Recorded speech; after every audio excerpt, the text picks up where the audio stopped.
Welcome to stone dictation. Dictation 5 second बाद शुरू होगा। Ready start. जैसा अपेक्षित था, वित्त मंत्री निर्मला सीतारमण ने 20 लाख करोड़ रुपए के आर्थिक पैकेज के तीसरे हिस्से की घोषणा करते हुए किसानों को राहत देने वाले तमाम उपाय गिनाए। इनमें कुछ वे भी हैं जिनकी घोषणा कोरोना संकट के प्रारंभ में ही कर दी गई थी। निस्संदेह वित्त मंत्री ने कृषि और किसानों की बेहतरी के लिए जो कदम उठाए जाने की घोषणा की, उनसे कुछ न कुछ लाभ अवश्य होगा, जैसे कि आवश्यक वस्तु अधिनियम में संशोधन, कृषि उत्पादों के लिए उचित भंडारण की व्यवस्था का निर्माण, हर्बल खेती को प्रोत्साहन और डेयरी और पशुपालन को बढ़ावा देने की तैयारी।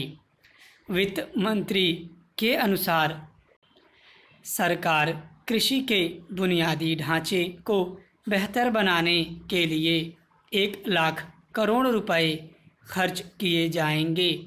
इसके बावजूद यह सवाल तो उठेगा ही कि क्या इन सब उपायों से किसानों को कोई तत्काल राहत मिलने जा रही है, क्योंकि बुनियादी ढांचे का निर्माण रातों रात तो होने वाला नहीं। इसी तरह जो प्रशासनिक सुधार किए जाने हैं, उनका असर दिखने में भी समय लगेगा। इससे इनकार नहीं कि किसानों को पीएम किसान योजना से लाभ मिलने जा रहा है, जिसके तहत उनके खाते में 18,700 करोड़ रुपए जमा किए गए हैं।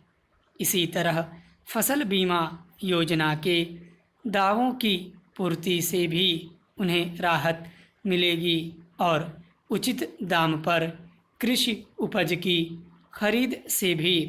लेकिन अन्य अनेक उपायों से तात्कालिक लाभ मिलने के आसार कम ही हैं।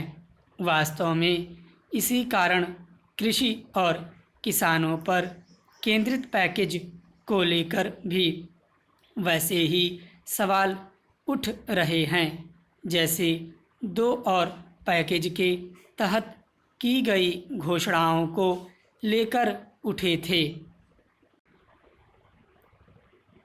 आज की आवश्यकता तो यह है कि कोरोना कहर से प्रभावित लोगों को जल्द से जल्द सीधी राहत मिले। वे चाहे उद्यमी हों या मजदूर या फिर किसान। मोदी सरकार को इसका आभास होना चाहिए कि बीते 3 दिनों में जो भी पैकेज घोषित किए गए हैं, वे ऐसा करने में कम ही समर्थ दिख रहे हैं। ये पैकेज बजट घोषणाओं सरीखे प्रतीत हो रहे हैं।